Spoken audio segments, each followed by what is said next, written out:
Creuser et creuser révèle souvent des éléments habituels, comme de vieux tuyaux ou des roches, mais parfois il révèle quelque chose de vraiment inattendu. Cela inclut la découverte où une excavatrice a brisé une roche et où les mineurs ont trouvé quelque chose de choquant. Des objets anciens aux caveaux mystérieux, le sol sous nos pieds cache des secrets qui attendent d'être découverts. Ces découvertes sont non seulement captivantes, mais elles pourraient aussi réécrire l'histoire. Qu'est-ce qui pourrait être caché quelques mètres en dessous de l'endroit où vous vous trouvez actuellement? Numéro 1. Emily Hoffman était ravie de commencer un nouveau chapitre de sa vie, pour ensuite tomber sur un mystère effrayant qui se cachait sous la surface de son jardin peu de temps après avoir emménagé. Alors qu'Emily déballait ses affaires et s'installait dans son nouvel environnement, elle ne pouvait s'empêcher de sentir que quelque chose n'allait pas. C'est en regardant par la fenêtre qu'il remarqua une série de terrifiants crânes de pierre, partiellement immergés dans la terre. Il a partagé ses découvertes déroutantes en ligne et a rapidement attiré l'attention. Il a raconté l'expérience surréaliste de tomber sur des crânes engloutis après avoir signé le bail de sa nouvelle maison. Finalement, son message a gagné suffisamment de popularité pour que l'ancien propriétaire de la maison le trouve. Elle a expliqué que son mari avait fabriqué les crânes pour lutter contre la boue dans le jardin. Il s'excusa de les avoir oubliés, trouvant la situation assez drôle. Numéro 2. Un passant occasionnel est tombé sur un spectacle surprenant, une coquille aux proportions impressionnantes posée sur la berge, mesurant plus de 2 pieds de long. Sa surface écailleuse et noire a suscité la curiosité, initialement confondue avec une relique de dinosaure. Bientôt, la véritable nature de la coquille a émergé, un géant préhistorique, un tatou qui parcourait autrefois la Terre. Experts et passionnés ont afflué sur le site, dont le paléontologue Alejandro Kra, qui a confirmé l'identité du coquillage, Glyptodon. Les ancêtres des tatous modernes étaient de redoutables créatures ornées d'épaisses carapaces qui servaient de défense contre les dangers de leur monde préhistorique. Pesant jusqu'à 1 tonne, ces bêtes majestueuses ont parcouru les plaines d'Amérique du Sud pendant des millions d'années, laissant un héritage gravé dans la pierre. La coquille offrait un rare aperçu de ce monde antique, couvert de boue et caché de la vue, qui est resté intact pendant des siècles. Numéro 3. La Saddle Ridge Hoard est l'histoire d'un trésor caché se déroulant dans les collines du Gold Country de Californie, une histoire qui a surpris le monde par son mélange de mystère et de fortune. Tout a commencé par une promenade dans leur propriété pour un couple promenant son chien. Pendant qu'ils marchaient, leur chien fit un détour et les conduisit sous un bosquet de chênes. Là, parmi les racines, ils ont trouvé une collection de boîtes noircies remplies à ras-bord d'anciennes pièces d'or, datant du XIXe siècle. Bientôt, des chasseurs de trésors et des historiens se sont précipités sur le site, désireux de découvrir les secrets cachés sous terre. Appelée Saddle Ridge Hoard, la collection comprenait plus de 1400 pièces d'or évaluées à environ 10 millions de dollars. Mais l'attrait de la horde de Saddle Ridge dépassait sa valeur monétaire. Alors que les historiens reconstituaient le puzzle de leur origine, une histoire d'intrigue a émergé, l'histoire d'un couple riche, dont la rumeur disait qu'il avait amassé sa fortune grâce à l'exploitation minière et au jeu, qui a disparu sans laisser de traces, ne laissant derrière lui que des murmures sur ses richesses cachées. Numéro 4. Dans les grottes d'Annin, une ville de la province du Guizhou, en Chine, un drone a fait une découverte surprenante au fond d'une grotte, un lieu habituellement peu accessible au public. Ce site, connu sous le nom de grotte des 1000 cercueils, est un incroyable témoignage des anciennes pratiques funéraires chinoises. Ici, les restes des ancêtres étaient placés dans des cercueils en bois et soumis à un processus de décomposition naturelle. Selon les croyances de la région, cela aidait les âmes des défunts à monter au ciel. La grotte est située en hauteur sur les falaises d'une vallée isolée, loin des villes et de la vie moderne. Le paysage est montagneux et escarpé, ce qui rend l'accès au lieu très difficile. En entrant dans la grotte, vous avez l'impression d'entrer dans un autre monde. Des cercueils en bois sont éparpillés sur le sol, empilés sur des rebords et soigneusement placés sur des formations rocheuses. Certains sont finement travaillés, tandis que d'autres montrent des signes du passage du temps. Le bois, autrefois résistant, est aujourd'hui usé. L'atmosphère de la grotte est unique, remplie d'un sentiment de respect et de révérence, comme si le lieu était sacré. Numéro 5. Nous savons que les anciens habitants de l'Écosse s'appelaient les Pictes, mais c'est presque tout ce que nous savons d'eux. Presque tout ce que nous pensons savoir sur cette race provient de documents romains biaisés, ce qui rend notre prochaine découverte encore plus importante. Il s'agit d'une pierre picte sculptée et gravée qui a été trouvée à proximité du site probable d'une ancienne bataille qui a conduit à la fondation de l'Écosse que nous connaissons aujourd'hui. Pour être plus précis, la découverte a été faite dans un champ à Aberlemno, près de Forfar. Les marques sur sa surface ont été interprétées comme des représentations de scènes de la bataille de Nechtansmer, survenue au 7e siècle. La bataille a vu le roi picte Bridey mac Bee vaincre Eadfrith, roi des Anglo-Saxons. La défaite a empêché les Anglo-Saxons d'avancer plus au nord et a fourni suffisamment d'espace et de temps à l'Écosse pour former le territoire que les Anglo-Saxons tentaient de revendiquer. Les Pictes n'avaient pas de langue écrite et n'ont laissé pratiquement aucune trace historique, ce qui rend cette pierre aussi rare que possible. Numéro 6. Nous avons une découverte égyptienne pour vous. Il s'agit de la découverte notable d'une série de bâtiments administratifs et de silos à Kom-Ombo, sur les rives du Nil.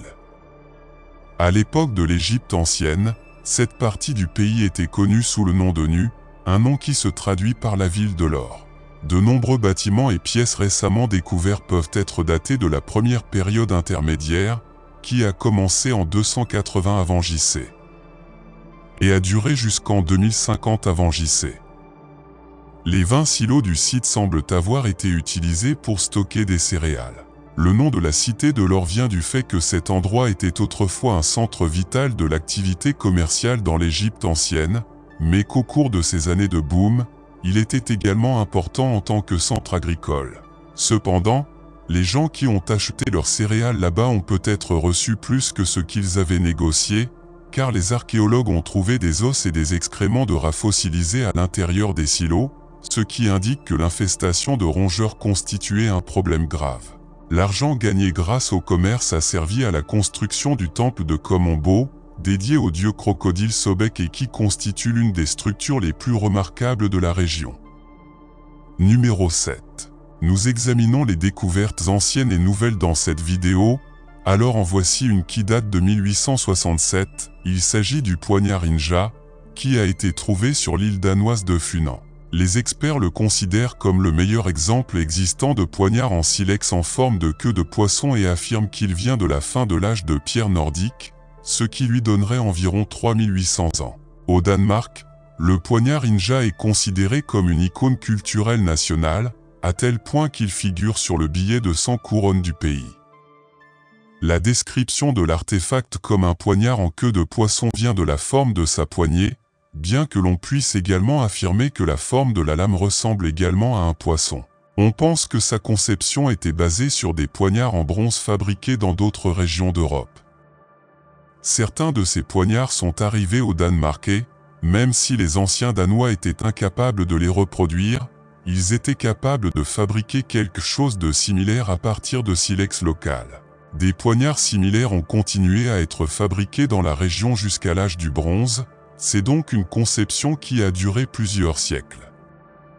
Numéro 8. Dans l'Égypte ancienne, les pharaons épousaient souvent leurs sœurs ou demi-sœurs, ce qui peut paraître étrange à notre époque. Mais ils avaient des raisons particulières pour le faire. L'une des principales raisons était de préserver la pureté de sa lignée royale et de garantir que le trône passe sans problème à sa famille. Ils croyaient également que le mariage avec des parents proches avait une signification religieuse importante. Les pharaons étaient considérés comme des dieux sur terre, et le fait de se marier avec des parents reflétait l'union des dieux dans les histoires anciennes. De plus, ces mariages contribuaient à construire des alliances politiques, car ils pouvaient unir différents groupes familiaux et régions par le biais de liens matrimoniaux. Même si cela peut nous sembler étrange aujourd'hui, À l'époque, cela avait du sens pour eux en raison de leurs croyances et de la façon dont ils considéraient la royauté et la religion. Les coutumes anciennes étaient souvent différentes des nôtres, et ces unions familiales constituaient une partie importante de la vie des pharaons et de la société égyptienne antique. Numéro 9. Le naufrage du Titanic s'impose comme l'une des catastrophes les plus emblématiques de l'histoire. De nouvelles images du naufrage de 1912 révèlent le Titanic dans un état critique, se dissolvant sous l'effet de l'eau salée, des courants et des bactéries. L'explorateur Victor Vescovo et son équipe, lors d'une expédition de 5 plongées à 12 000 pieds sur 8 jours, ont utilisé un submersible robuste pour capturer des images pour un prochain documentaire national géographique. Même si ce n'était pas la première fois qu'ils retrouvaient les restes, ils ont été surpris par la grande détérioration survenue au cours de la dernière décennie. Des éléments emblématiques, comme la valve de la célèbre scène du film de 1997, étaient méconnaissables et disparaissaient dans l'océan.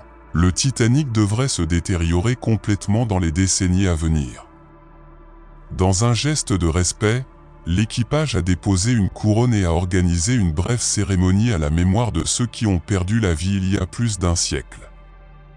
Numéro 10. La médecine égyptienne a démontré un degré de progrès remarquable pour son époque, selon des documents figurant dans des papyrus anciens remontant à au moins 5000 ans. Ces papyrus fournissent des informations précieuses sur les maladies, les diagnostics et les remèdes. Même si à ses débuts la médecine était basée sur les sortilèges et la magie religieuse, les médecins pratiquaient déjà des interventions médicales et chirurgicales. Parmi les papyrus les plus remarquables figurent le papyrus de Berlin, le papyrus d'Héber et le papyrus de Caen, qui se concentrent sur la pathologie générale, la gynécologie et la pédiatrie. Le papyrus Adwansmet décrit des cas de traumatisme et reflète les connaissances égyptiennes sur les organes humains, notamment les vaisseaux sanguins et le cœur. Jusqu'à l'invasion perse en 525 avant JC, les pratiques médicales égyptiennes sont restées largement constantes. Ils pratiquaient des interventions chirurgicales simples et non invasives, découvraient les propriétés médicinales des plantes locales et étrangères, proposant diverses recettes dans leurs papyrus pour traiter les problèmes de santé. Par exemple, le papyrus Héber propose plus de 800 remèdes, notamment des onguents, des bandages et des médicaments oraux.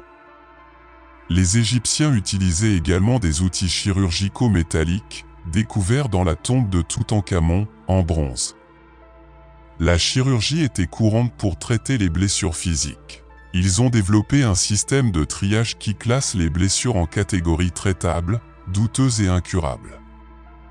Parmi les outils utilisés figuraient des scies, des cuillères, des pinces, des couteaux, des perceuses, des pinces et bien plus encore.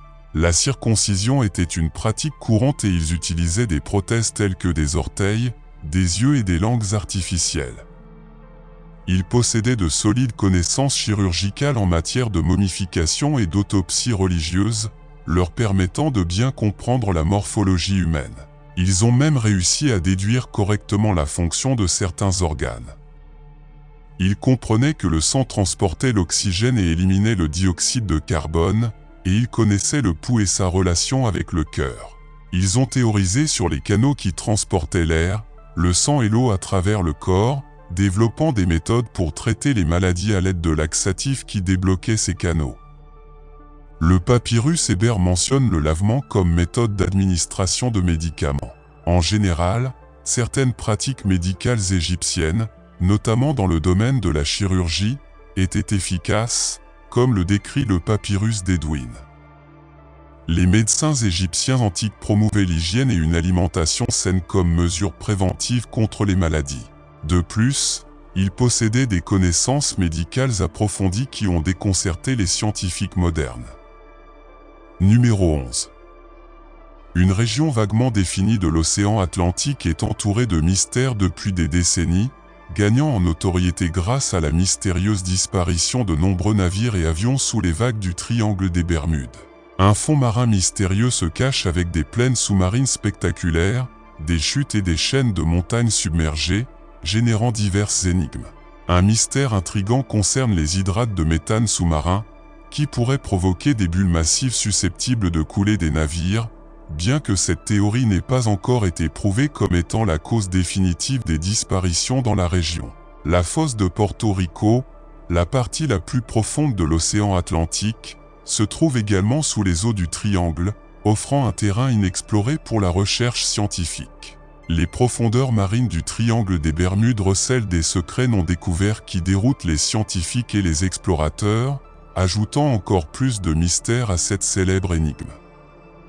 Numéro 12. Il y a longtemps, dans l'Égypte ancienne, il existait quelque chose de spécial appelé le « Livre des morts ». Ce n'était pas un livre normal, mais une sorte de guide écrit sur des rouleaux de papyrus. Ces parchemins aidaient les personnes décédées au cours de leur voyage après la vie.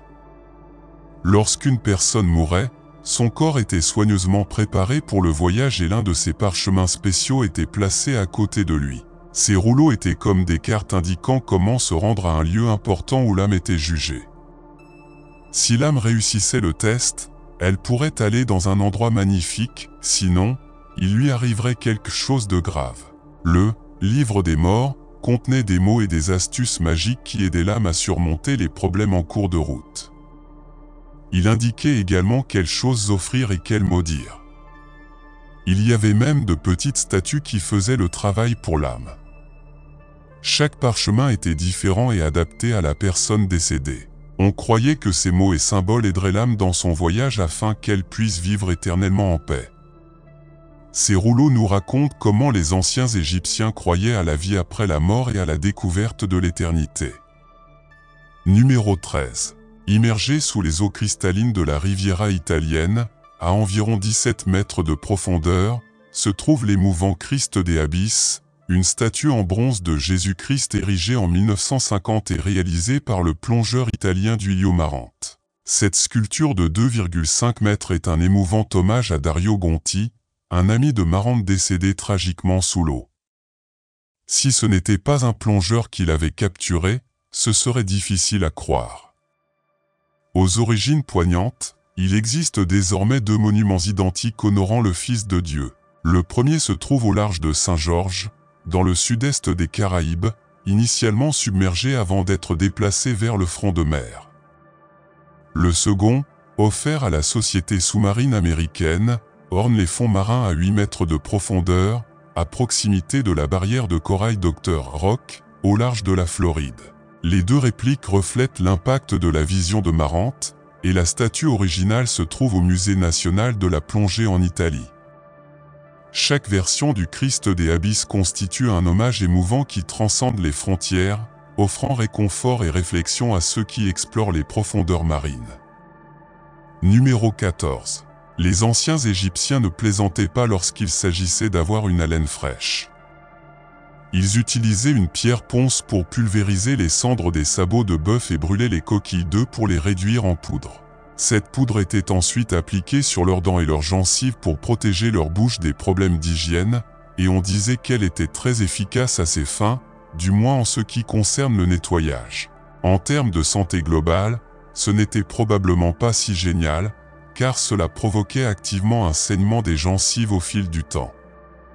Ils ont également utilisé une combinaison de poivre, de fleurs d'iris et de sels minéraux. Il est intéressant de noter qu'ils auraient également été parmi les premiers à inventer des brosses à dents ou des bâtons à mâcher, comme on les appelait à l'époque. Ils fabriquaient ces instruments à partir de brindilles, un côté servant de cure-dents et l'autre effiloché au bout pour servir de poêle. Les membres de cette civilisation ont également développé leur propre type de menthe pour la laine à partir de mélanges d'herbes et d'épices bouillies, comme l'encens ou la cannelle, mélangés à du miel pour être mâchés ou sucés. Numéro 15. Structure sous-marine de Zakynthos initialement découverte comme vestige d'une ville grecque perdue près de Zakynthos, des recherches récentes publiées dans le Journal of Marine and Petroleum Geology ont révélé une vérité plus intrigante sur ces structures sous-marines. Contrairement à la croyance initiale selon laquelle le site était une ville engloutie détruite par d'anciens raz-de-marée, il s'avère qu'il s'agit d'un phénomène géologique naturel remontant au Miocène, il y a environ 5 millions d'années. Si ce n'était pas un plongeur qui l'avait capturé, ce serait difficile à croire. Le site, découvert par des plongeurs, a été soigneusement examiné par des experts utilisant des techniques avancées telles que les rayons X et la microscopie. Leurs découvertes ont révélé que les masses solides distinctives en forme de beignets se sont formées en raison d'une faille souterraine qui a libéré du gaz. Bien que rares dans l'eau de mer, ces formations sont plus fréquentes dans les sédiments microbiens exposés à l'érosion naturelle des fonds marins. L'équipe de recherche a conclu que ce phénomène géologique en eau peu profonde est exceptionnellement rare et fournit des informations précieuses sur les processus dynamiques de la Terre sur des millions d'années. Numéro 16. La construction navale a joué un rôle essentiel dans l'économie et la culture égyptienne. Grâce à leur compréhension de l'aérodynamique, les Égyptiens ont construit des navires avancés équipés de voiles réglables et de gouvernails montés à l'arrière. Ils furent les premiers à utiliser des navires lourdement armés, allant des petits radeaux en papyrus aux imposants navires capables de transporter de lourdes charges. Un exemple notable est le navire de Khéops, un navire bien conservé qui continuerait à naviguer aujourd'hui, même si ce n'est qu'en 2400 avant JC. Qui a réussi à construire des navires capables de défier les vagues de la Méditerranée. À l'époque des pyramides, les navires égyptiens n'avaient pas de quilles. Au lieu de cela, ils ont utilisé des cordes pour empêcher le chavirage, propulsés par des rames et de hautes voiles. Il existe des archives de navires qui se sont aventurés au Liban à la recherche de bois précieux. Vers 1500 avant JC, les Égyptiens maîtrisaient la construction de quilles et de coques renforcées intérieurement, donnant naissance à deux types de navires, les navires à large coque pour le transport de marchandises et les galères étroites pour la guerre. Lors de leur voyage en mer, les Égyptiens étaient guidés par des cadrans solaires et des constellations pour déterminer leur emplacement. Certains experts suggèrent qu'ils avaient également des connaissances en électricité, car des chambres souterraines ont été découvertes sous le temple de Dendera qui pourraient contenir d'anciennes ampoules, ainsi qu'un objet ressemblant de façon frappante à une ampoule. Bien que ce sujet continue de faire l'objet de débats parmi les chercheurs, il reste possible que les anciens Égyptiens aient donné une signification scientifique plus profonde aux images et aux textes qu'ils ont laissés derrière eux. Les Égyptiens ont laissé un héritage important en astronomie, dont la précision est toujours d'actualité. Bien qu'à son époque elle n'était pas considérée comme une science indépendante, la connaissance égyptienne était profondément enracinée dans sa religion et sa mythologie. Numéro 17. Les cercles de pierre vieux de 7000 ans situés en Haute-Égypte témoignent de leur importance pour la vie religieuse. Les anciens Égyptiens ont apporté d'importantes contributions à l'astronomie. Dans un premier temps, ils utilisèrent des textes astronomiques pour établir les dates des fêtes religieuses. Ils ont également développé un système de constellations et capturé des tables d'étoiles dans les tombes et les temples. Durant la période gréco-romaine, Claude Ptolémée s'est imposé comme l'un des astronomes les plus éminents de l'époque.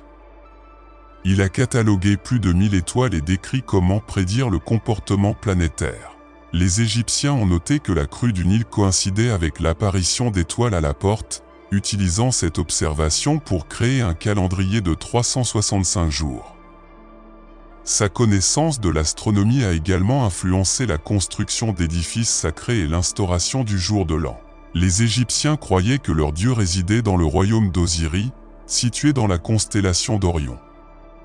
Les 3 pyramides de Gizeh représentent les étoiles de la ceinture d'Orion, tandis que le sphinx symbolise la constellation du Lion.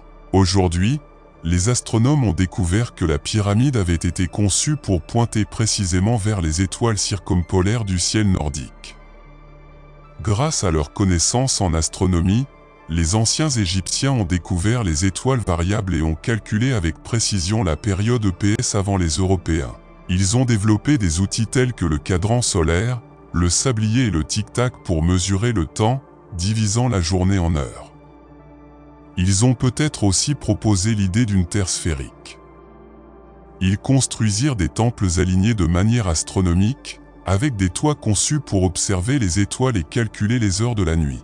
Bien que l'alignement de leurs étoiles ne soit pas tout à fait précis, ils étaient plus avancés en astronomie que toute autre civilisation ancienne. La technologie ancienne découverte en Égypte présente des similitudes frappantes avec celle du XXIe siècle. Nous ne devons pas sous-estimer leur civilisation, leur approche progressiste et leur vaste connaissance.